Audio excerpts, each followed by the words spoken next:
John Harris told me, he said, let me tell you something right now. The more you train, the more tricks he's going to pull.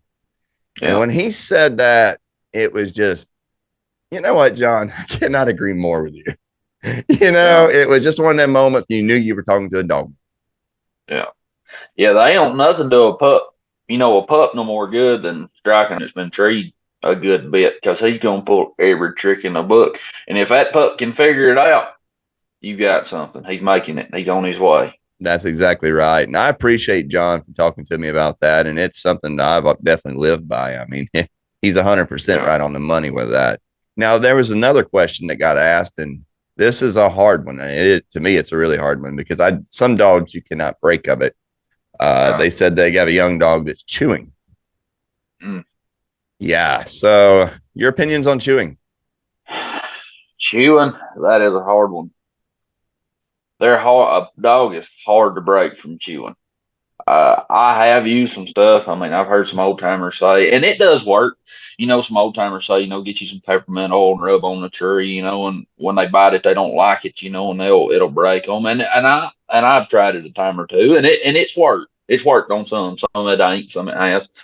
The biggest help that I've had with breaking one from chewing is just I go in there and I leash him, I tie him back where he can't chew, where he can't reach up there and grab a hold of the tree. And I cut my light off and find me a log and I sit down and I sit there and make him tree, make him where he can figure out, hey, I can sit here and tree without reaching up there and grabbing me a piece of wood, without chewing. But some of them chewing is a hard habit to break. It's very hard. Some of them you can break, some of them you can't. And all it is, it's like a horse cribbing or weaving. It's a boredom habit that they've picked up somewhere, Or and nervous, like they, a nervous tick? yeah, or a nervous Yeah. tick, anything like that. It's the same thing. And some of it can come from, I've seen a lot of dogs start chewing because they've been left treed too long. Yeah. They get hot, they go to chewing because they don't want to leave.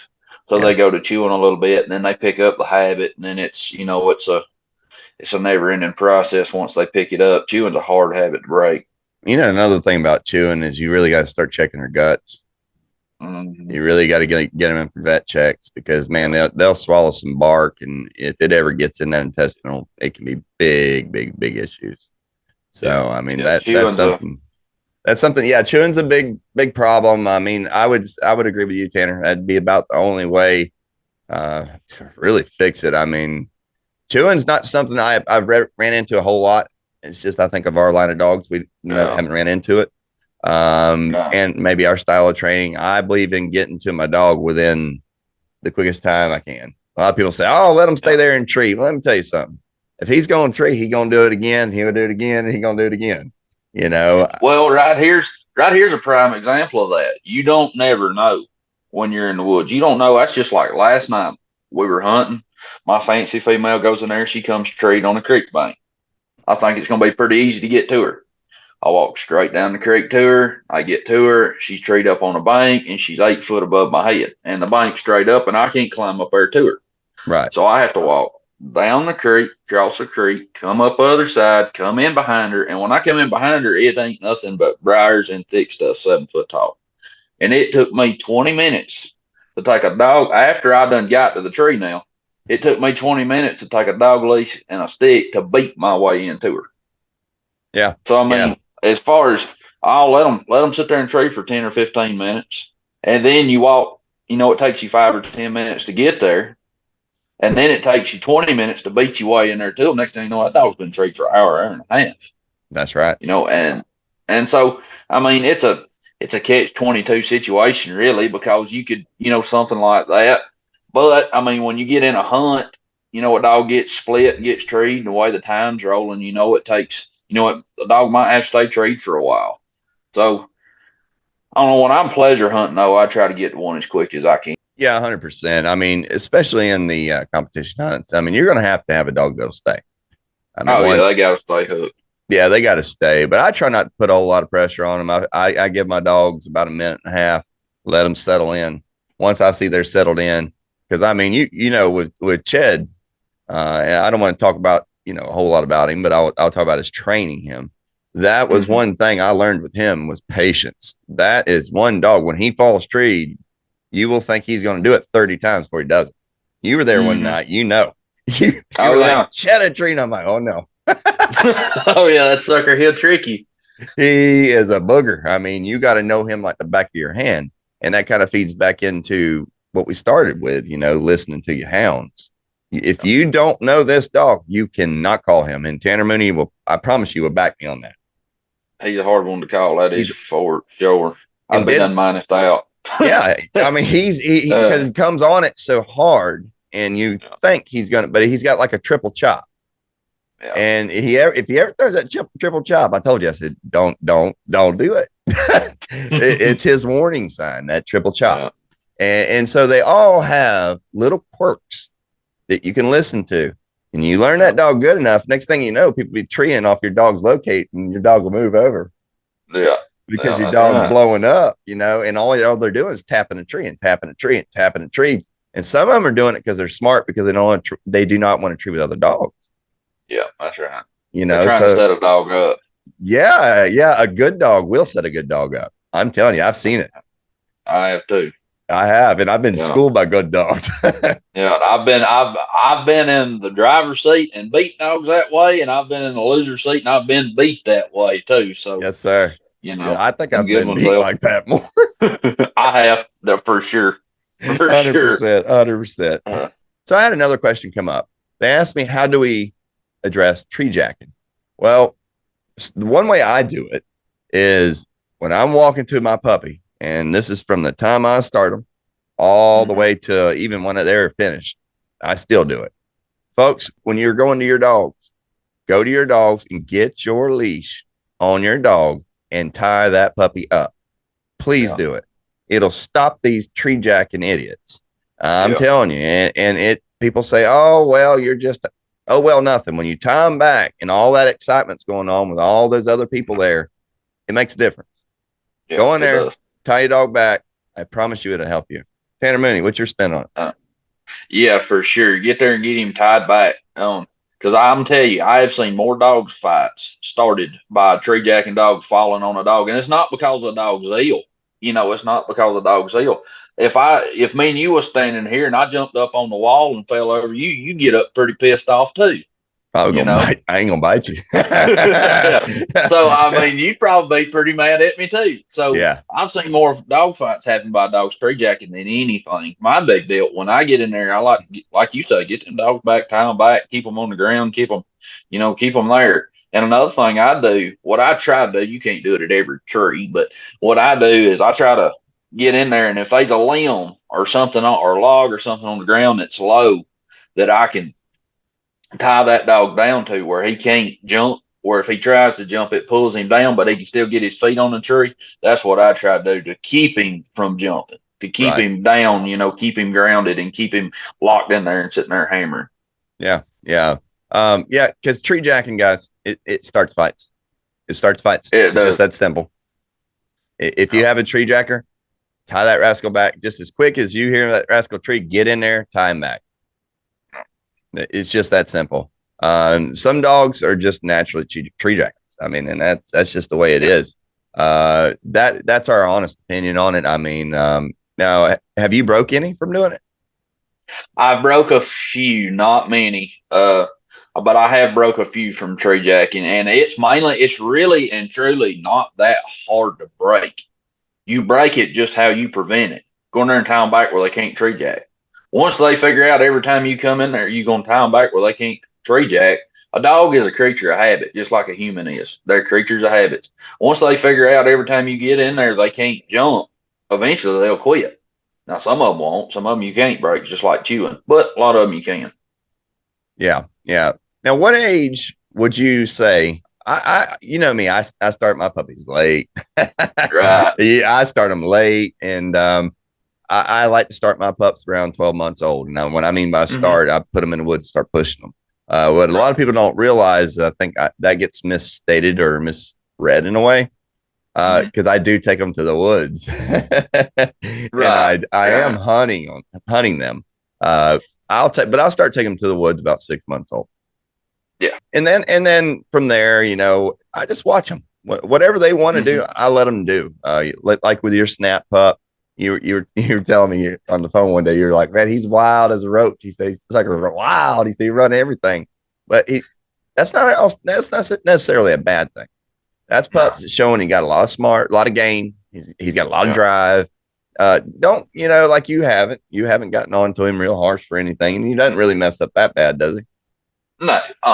Yeah. No, So my big thing with me with pups, I can't stand one staying around my feet. I don't care what you doing. Get out from under my feet. Get out from under this truck. Do something. I don't care what you do. Do something. So as long as he's out there as I say, participating, I'm good. I don't care what he's running. When he gets to be consistent, then we'll go to breaking him. We'll go to breaking him once he starts really training. If you start whooping on him or correcting him for running trash before he starts treeing, then you're gonna break him down where he won't go hunting or where he won't get treed, or there's a lot of things. So when their pups are real little, ain't really, man, I let them run whatever they want to run. As long as they're doing something. Yeah, absolutely. And folks, don't get rough on these pups. Let them be pups. Nah, you can ruin one just as quick as you can make one. That's right. If I was to say anything, just take it easy on them. Let them be puppies. I start tuning on them when they start clicking and doing a little better. If they really start messing up and running some off game in Florida, you got to be a little more careful with them, because if they get on hogs or something like that, a hog will kill them. Right. Flat out kill them. So I mean, we have to be a little harsher on them. That's why we run the shocking collars on them, our T15s, and we'll go ahead and pull them off of them if we have to. I'd rather save their life and break their heart than not save their life and kill them. And I'm being honest there, because a hog's a nasty dude. Right. And you have one dog on a 300-pound hog, he ain't got a shot. No, he's done. He's done. He's done. He's not bred to do it anyway. So, so Tanner, what we're going to talk about now is we're going to talk about pups that are starting to make it. They're starting to do good. Mm-hmm. What are some things you start really, really correcting, and at what age? Let's say they're 10 months old. They're going in there. They're running and treeing. Every now and again, they're going to pop on a possum. What are you going to do? I'm going to try to break them off of it. We don't want them treeing possums. If they're treeing, they tree 20 or 30 by themselves. They're looking real good and they're popping a possum here and there. I'm going to break them. I'm going to do everything I can to break them. Well, I tell you, I had a dog a few years ago. Pretty solid dog. But my dad told me, he said, he'll never make it. I said, why is that? He said, just treat them possum. You're not going to break him off of it. And I'm going to be very honest, folks, on how I done it. And it's not going to be the prettiest story in the world. And if you don't like it, I'm sorry, but I'm going to be honest with you. So this little dog, he was a nice little coon dog. He'd go in there and he'd drink, but the problem is he'd treat 3 possums to every one coon. He was bad. He was rough. He was bad. So one night I went in there and I saw a possum running on the ground. And I went, all right, I'm going to break you tonight. So what I did is I took my Garmin with that T15 and I turned it on up to 10 where it popping pretty good. And you got a constant and then you have a manual. I never use the constant, and I'm going to make that a point to everybody. I refuse to use the constant stimulation. And the reason is I don't feel that's controllable. I feel that when I hit that pulse, he knows, and I'm telling him, stop, because I'm going to tone, I'm going to vibrate, and then he's going to get the shock. And the stop, that when I shock, it's the stop. That's the only reason why I'm stopping. When I'm shocking my dogs, folks, it is simply to put the brakes on whatever they're doing. Tanner, where do you stand on that? The same way. That's same thing. I mean, if I'm shocking one, it's bad. If I'm shocking one, something's wrong. That's right. If your dog's getting out of pocket, I'm sorry, folks. Yes, my dog's out of pocket. I will shock him to save his life. Yeah, if he's getting close to a highway, if his life's in danger, you dang right, I'm gonna hit the button. That's right. I'd rather hurt his heart and break his heart for a couple of hunts than see my dog dead on a highway. There is times when you have to shock your animals. There is times when they're running off game to correct them. You have to shock them, but do not go overboard with the shocking. No, don't fry their brains out. No, what I did that night, I took that little dog, and there was a lot of possums out there. And what it was, I was hunting a particular club that had a lot of feeders. I don't like feeders. I do not like hunting feeders. But at them feeders, they were having problems with the possums, and Well, the raccoons, they see you coming, they run off. And possums, they don't care. They Stupid. yeah, they big old basketballs, you know, just sitting up there. And so my dog would run in there and he'd get that possum. But right before my dog would able to grab that possum, when that mouth opened and he engaged, I engaged. He had that beat, he had that warning, which was the vibrate. And when he engaged in it, I engaged in it. It took me 3 possums to break that dog. Mm-hmm. But I'm gonna tell you, I done it on a live possum. I did not do it visual. I did it where he went in there and I could watch him. I mean, he did not see the possum per se. I let him smell it. I let him get a good whiff of it. I want you to smell how good that possum smells. And when you go in there and you make the attempt to grab that possum, lights out. And it was. And we done that 3 times that night. And on number 3, he struck out. He finally decided he didn't want no more. Tanner Mooney, that dog littered. I kid you not. To this day, he's probably one of my favorite dogs I ever owned. Was he the best coon dog ever? No, sir. But he was a lot of fun to hunt. And he taught me a lot of things. And what he taught me was you didn't have to be so daggone rough to get your point across. Right. And here's the thing with these dogs, too. Talking about getting rough with them. Man, we're asking a lot out of them. I mean, we expect a lot out of these dogs. We want them to leave like a rocket ship, go through the country, get struck and treed, and do it quick, fast, and in a hurry. Yeah. And do it. And on top of that, do it alone. Stay away from other dogs. Do it by themselves. I mean, we're asking a lot out of them. So the rougher you get on them, the more they think. It's like somebody being rough on you. You know, you more, God bless, I don't want to do this no more. Everything I do is wrong. You know, every time I turn around, he's whooping me or he's shocking me or he's scolding me or whatever. So, I mean, I'm not saying don't correct them, because by all means correct them, because you guys, like a kid, you got to show him the way. But you got to pick and choose your battles. You got to, you know, some battles you're going to get a little rougher with. Some battles you ain't going to get rough hardly at all with. You know, pick and choose and, you know, try to, you know, you can blow one up in a hurry. You can ruin one in a hurry because we're asking them for so much. And, you know, it's hard to get them. At such a young age.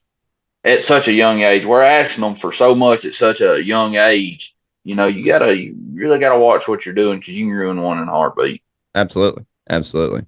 I had a fan ask me, jealous tree. They were at a hunt the other day, and they said that one of the folks said, what about these jealous treeing dogs? He didn't quite understand what they meant. Right. So jealous treeing is kind of a hard one. Yeah. And I think the answer to that question, you kind of got to really, a lot of people don't know exactly what jealous treeing is. Right. Jealous treeing are these dogs, we want them to stay by themselves. And now we've bred them to be by themselves. A dog is naturally a pack animal. We've bred independent to independent to independent on down the line. Through the years, now we've got these dogs super independent. Well, so in their mind, they want to be by themselves, but they can't help themselves from not treeing the coon. So they may, if a dog goes in there and slams on them, you know, they may tree 4 or 5 trees over. Jealous treeing to the dog that's got in the tree, because they want to be by themselves, but they don't want to leave that in there. Right. And the way I break them from jealous treeing, you can do it 1 of 2 ways. It's not that hard. What I do is I'll cut a dog, let a dog get treed, and then it takes 2 people to do it the way I do it. I send somebody to the tree till that dog gets treed. I cut another dog to it. When they get in there, if they come by that dog, I ain't going to whoop them, do nothing like that. Whoever's standing in that tree, whether it's me or whoever I send in there, is going to be going, hey, and running him off, running him out of there. And that's the most luck I've had with breaking one jealous treeing. And something else that I want to state about jealous treeing, or if you're having an issue with your dog staying treed with other dogs and you're putting them in a lot of hunts, folks, really pay attention to what you're doing. Really listen to your dog on a tree and learn your dog, like I said earlier, because I'm going to tell you something. A lot of good dogs get ruined in competition hunts because of mean dogs. And if your dog starts jealous treeing, or he's not necessarily jealous treeing, you're misreading it. So if your dog's leaving a tree and scooting over a few trees, you better pay attention to what your dog is telling you, It might just be a rough dog on the cast. And or you're buddy hunting with somebody, and let's not even talk about hunts. Let's just say we're buddy hunting, and for some reason that puppy just keeps moving away from that tree. You better start checking, see what's going on there, because it might not be that puppy doesn't want to be there. It might be that puppy's getting ate up, Right. and he needs little assistance. I mean, so jealous treeing can be confused for a lot of things sometimes, and it's one thing that I would say that you got to be careful with, and you really, really better know that dog before you accuse him of jealous treeing, because he could just be simply been in too many hunts and been ate up too many times at the tree. Yeah, that's right. Yeah. So now we're 12 months old with a puppy. He's running, he's treeing. We got him broke off the possums. He seems to be doing pretty good. How many nights a hunt you hunting? From 10 months old to 12 months old. How many nights a week you want to hunt pup? Depends on the pup. Every dog's different. It goes back to what I was saying, knowing that dog, every dog's different. Some dogs need hunting 2 or 3 nights a week. Some dogs need hunting 7 nights a week all night long. They're like people. So it really just depends on how much I think that pup can stand. Right here's a prime example. I've got 2 pups at the house now. I've got the snap pup we was talking about earlier, and I've got the river female that is off of your cheddar dog. That they're about the same age. Right. All right. River's going to be one of them. It don't take much hunting to keep her right. Hunt her 2 or 3 nights a week. Just to keep her fresh, keep her going. Keep her legged up, that kind of thing. It don't take a whole lot of her. And Snap, now that sucker, you got to hunt hair off of him. He's one of them. He's wild as a buck deer, and you can drop him 7 or 8 times, and when you're walking back the truck, he's still pulling and acting a fool. Now, that pup there, he needs hunted more, where the other pup doesn't. So it all depends on the pup. It depends on how much I hunt one. Yeah, and also hunt them with strange dogs. Yeah, that's why now when I start my pups, I'll start them, I'll start them a little by themselves, and then I'll put them with a dog, put them with an old dog, get them trained, get their confidence built up, bring them back by themselves, hunt them by themselves, get them where they're really now they've really got to be trained. They've got to be doing it night in, night out, doing a good job, really trained good, really starting to where I think they're getting ready to maybe start going to some hunts, looking good. Then I'll put them back with a dog. And that's when I start working on, dog, staying to yourself, staying split, holding pressure. If you go in there and slam a coon and a dog goes 50 yards by you and trees another one, I don't want you going to him. You got to stay right there where you at, hold your tree, hold pressure. Then I start in with that kind of thing. Yeah, definitely. Yeah, I mean, because that's really from 10 months to a year and 4 months. That's really when they're learning. They're learning every little thing. They're soaking it up. They're soaking up like a sponge. That's right. That's right. And then about 2 is when you start seeing them starting to really mature up a little bit. And that's when you can kind of lean on them and start really fine tuning. Yeah. Right. I start fine tuning. I don't even really fine tune on my hounds because I'm not competition hunting. And I feel like the older they are and more time I give them to learn the proper steps, I feel like at the end of the line, I'm going to have a better coonhound instead of worrying about competition hunts. And there's nothing about competition hunts. It's my way of doing it now. Everybody changes their way. Babe Ruth is a little different than Mark Griffith, Right. They all swing different. Right. It's no slight on nobody. I mean, it's just how I choose to hunt my dogs now. And I probably won't put another dog in a hunt till they're 3 years old. Right. That's just like, that's funny you say that. It makes me think it's like me and my dad.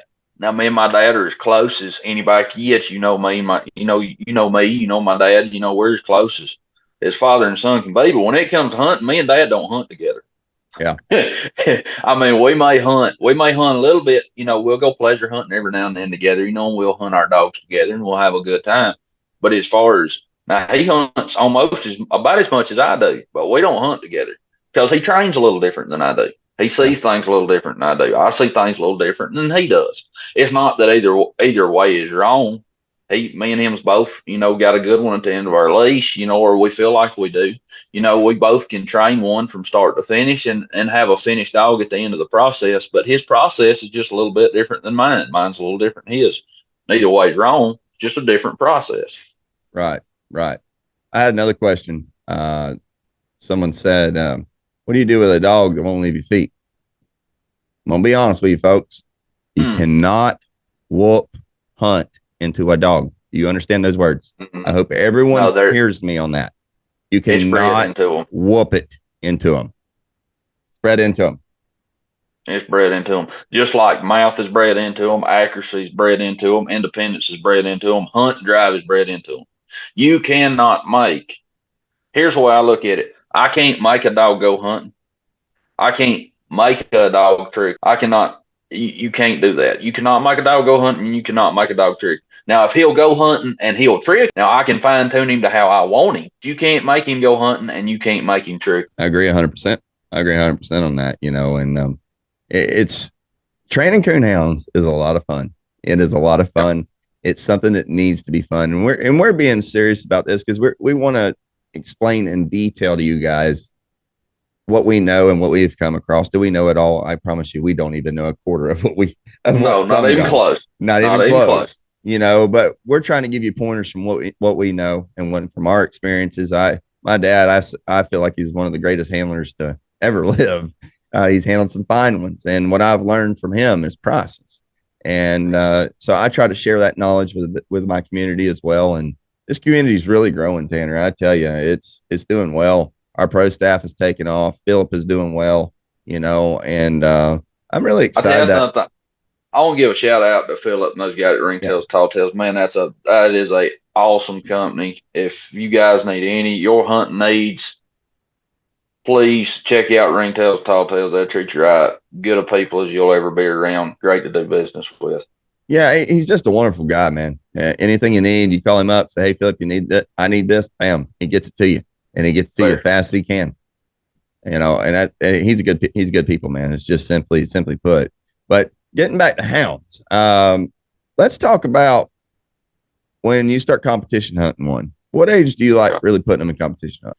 Same way we're starting to put. Depends on how much I think they can take it. Depends on the dog. I say that a lot because every dog's different. They like every person. Every one of them's different. But I don't like hunting them real young. I have hunted some dogs young. The Josie female I used to have, I hunted her super young. You know, she was 12, 13 months old when I started pushing her. And there's nothing wrong with that. I mean, there's a lot of guys that hunt young dogs, and there's nothing wrong with it. I like for them to mature a little bit. And when I go back to it depends on the dog, it's just like people. Some dogs mature quicker than others. So some dogs can take the pressure of the hunts. They can take the running up down the roads at a young age. Some of them can't. Yeah. I mean, that's just it. They just can't. And that's a big thing to me, I think, you know, trying to be a dog man and really look at your dog, you know, really pay attention to your dog. You need to really be honest with yourself and be honest and say, where's this dog at mentally? You know, can he take the pressure? Can he not take the pressure? So it just kind of depends on the dog. Yeah. And also hunting with good dogs. You need to be in the woods with good dogs. You need to learn what a good dog really is.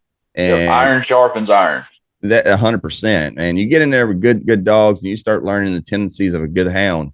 When you start training, you kind of know what to look for. Exactly. It'll be natural. You know, it's just, I think folks put too much pressure on themselves, and I think they put too much pressure on their hounds to perform too early, or they expect too much too early. I had a young man message me a few days ago and he said, I have a young dog. He's 6 months old. I want to go ahead and start him. And I said, well, what have you done with him? And first thing he said, cage. Oh no, you know, and he said it scared the heck out of him, you know, and I told him, he said, what do I do? I said, don't show him no more cage. Folks, if it scares your dog, please don't do it.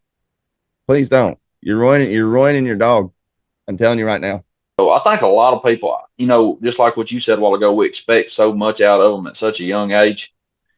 You know, and really big thing, you just need to watch and see how, you know, see where they're at in their, you know, in their mindset, and see if they're ready and what they're ready for, you know, what the steps to take.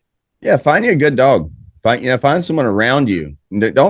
Don't use your own dog as a comparison sometimes, you know? Yeah. Go out, find you somebody that's got a good dog. Go hunting with them. Just go hunting with them. Go see what you got. And then you'll know. Yeah. That's right. You'll know what you got. And then go off of that, folks. There is no set age. I've seen some young dogs at 8 months old, just absolutely phenomenal dogs, and were complete naturals, complete naturals. And it was absolutely amazing to watch. And there's dogs that do start like that. And then I've seen dogs start like that. And then at a year and a half, they were done. Yep. Because they were hunted too much. You know, so you got to read your dog. And that just comes from time in the woods, knowing your dogs, and just being calm and patient. Just patience. Yep. You know, so but Tanner, I really appreciate all this, brother. You know, yes, sir. We'll have another one. We got some comp questions coming soon. So I got 3 or 4 already. We're going to bring about 10 competition hunting questions in, and then we'll go off of that. So we're looking to our audience, anybody that's got any questions about competition hunting, and Tanner and I would be happy to reach out, answer them for you. We'll do our best to do it, you know. And we don't know all the answers to every question, but I'm telling you, you'll never find an answer if you don't ask.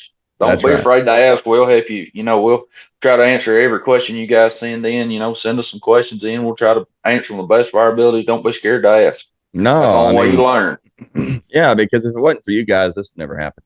I mean, thank you all for watching this. I mean, to be able to sit here and talk coonhounds with my best friend and what we do and what we love. I mean, this is something that we talk daily about, and to share what we get to do with our audience is special to us. So, that's amazing. Yeah, absolutely. So thank you so much. Coming from Hunter's Wheelhouse, Tanner Mooney, I appreciate you, brother. See you next time. All right. God bless. Y'all take care. Like, share, and subscribe to the channel, and stay tuned for more content from Hunter's Wheelhouse.